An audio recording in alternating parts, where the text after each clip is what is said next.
मित्रांनो, डॉक्टर निरंजन हिरानंदानी यांचं नाव ऐकलं नाही असा भारतातील तुरळकच व्यक्ती असेल.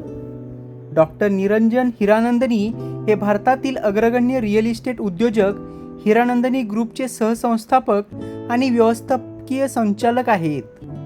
त्यांनी मुंबईतील पवई परिसराचे आधुनिक टाउनशिपमध्ये रूपांतर करण्यात महत्त्वाची भूमिका बजावलेली आहे. ते सध्या नारेडको इंडियाचे राष्ट्रीय अध्यक्ष आहेत. त्यांचा जन्म 8 मार्च 1950 मध्ये मुंबई येथे झाला. त्यांचे बालपण शिक्षण, शिस्त आणि सामाजिक मूल्यांना प्राधान्य देणाऱ्या कुटुंबात गेले. लहानपणापासूनच गणित, लेखाशास्त्र आणि व्यवसाय व्यवस्थापनात त्यांना विशेष अशी रस होता. त्यांचे शालेय शिक्षण कॅम्पियन स्कूल मुंबई येथे झाले, तर पदवीचे शिक्षण सिडेनहम कॉलेजमधून BCom म्हणून झाले. त्यानंतर institute of chartered accountant of इंडियामधून त्यांनी चार्टर्ड अकाउंटंटची पदवी घेतली. पुढे गृहनिर्माण क्षेत्रावरील संशोधनासाठी डॉक्टरेट म्हणजेच PhD प्राप्त केली. त्यांचे वडील डॉक्टर LH हिरानंदानी हे भारतातील प्रसिद्ध शल्यविशारद होते. त्यांना पद्मभूषण पुरस्काराने सन्मानित देखील करण्यात आले होते. त्यांचे कुटुंब हे मूळचे सिंध, जे की आता पाकिस्तान आहे, येथील असून फाळणीनंतर भारताचे ते स्थायिक झाले. त्यांचे वडील डॉक्टर LH हिरानंदानी, त्यांच्या पत्नीचं नाव कमल हिरानंदानी, मुलाचं नाव दर्शन हिरानंदानी तर मुलीचं नाव प्रिया हिरानंदानी आहे. तर दुसरे एक त्यांचे भाऊ आहेत, त्यांचं नाव सुरेंद्र हिरानंदानी आहेत, जे की प्रसिद्ध रिअल इस्टेट उद्योजक आहेत. त्यांचा विवाह कमल हिरानंदानी यांच्याशी झाला. अनेक मुलाखतींमध्ये त्यांनी पत्नीच्या पाठिंब्यामुळे व्यवसायातील कठीण काळावर मात करता आल्याचे नमूद केले. सुरुवातीला त्यांनी अकाउंटन्सीचे अध्यापन केले. 1981 मध्ये कापड उद्योगात देखील त्यांनी व्यवसाय सुरू केला होता. 1985 मध्ये भाऊ सुरेंद्र हिरानंदानी यांच्यासह पवई येथे मोठी जमीन विकत घेऊन हिरानंदानी ग्रुपची रिअल इस्टेटमधील वाटचाल त्यांनी सुरू केली.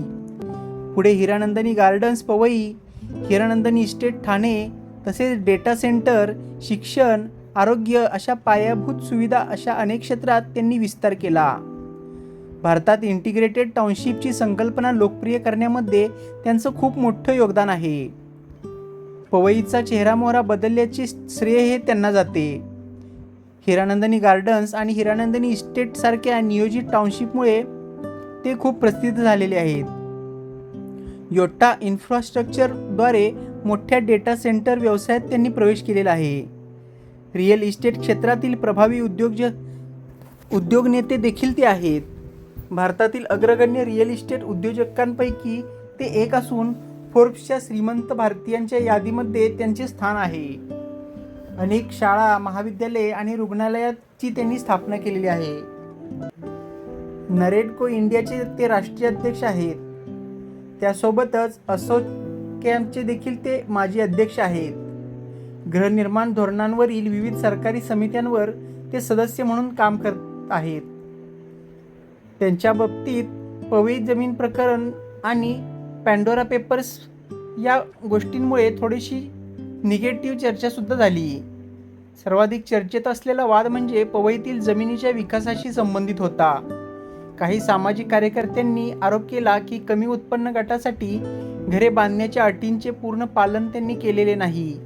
या प्रकरणात न्यायालयीन सुनावण्या झाल्या आणि काही निर्देशही देण्यात आले. हिरानंदानी समूहाने आपल्या भूमिकेचे समर्थन केले आणि प्रकल्प नियमानुसार विकसित केल्याचे सांगितले. 2021 मध्ये पंडोरा पेपर्समध्ये त्यांचे नाव समोर आले. ऑफशोअर ट्रस्टमध्ये मालमत्ता असल्याचा त्यात उल्लेख करण्यात आला होता. डॉक्टर हिरानंदानी यांनी संबंधित निधी हा त्यांचा मुलगा दर्शन हिरानंदानी याचा असल्याचे स्पष्ट केले आणि स्वतःचे गैरकृत्य नसल्याचे सांगितले. या प्रकरणात केवळ नाव समोर आले होते. सार्वजनिक माहितीनुसार त्यांना कोणतीही गुन्हेगारी दोषसिद्धी झालेली नाही. डॉक्टर हिरानंदानी यांची प्रमुख संकल्पना म्हणजे शहरामध्ये शहर, सिटी विथिन सिटी. त्यांच्या मते आधुनिक टाउनशिपमध्ये केवळ घरे नसावीत तर त्याच्यात शाळा, रुग्णालये, कार्यालये, उद्याने, रस्ते, किरकोळ बाजारपेठा असाव्यात. हे सर्व एकाच नियोजनात असावे, जेणेकरून नागरिकांना चांगल्या दर्जाचं जीवन प्राप्त होतं. ते शाश्वत विकास म्हणजे सस्टेनेबल डेव्हलपमेंट, दर्जेदार पायाभूत सुविधा आणि तंत्रज्ञानाचा वापर यावर भर देतात. त्यांची प्रतिमा दूरदृष्टी असलेले उद्योजक, उत्कृष्ट नियोजन करणारे बिल्डर आणि उद्योग संघटनांमध्ये प्रभावी नेतृत्व करणारे व्यक्तिमत्व अशी आहे. समर्थक त्यांच्या टाउनशिप मॉडेलचे कौतुक करतात, तर टीकाकार परवडणाऱ्या घरांबाबत आणि काही प्रकल्पांवरील वादांकडे लक्ष वेधतात. त्यामुळे ते भारतीय रिअल इस्टेट क्षेत्रातील सर्वाधिक चर्चेत राहणाऱ्या व्यक्तींपैकी एक मानले जातात. तर ही होती डॉक्टर निरंजन हिरानंदानी यांच्याबद्दलची माहिती. अशाच इंटरेस्टिंग आणि इन्फॉर्मेटिव्ह व्हिडिओसाठी चॅनलला सबस्क्राईब करायचं बिलकुल विसरू नका. जय हिंद, जय भारत.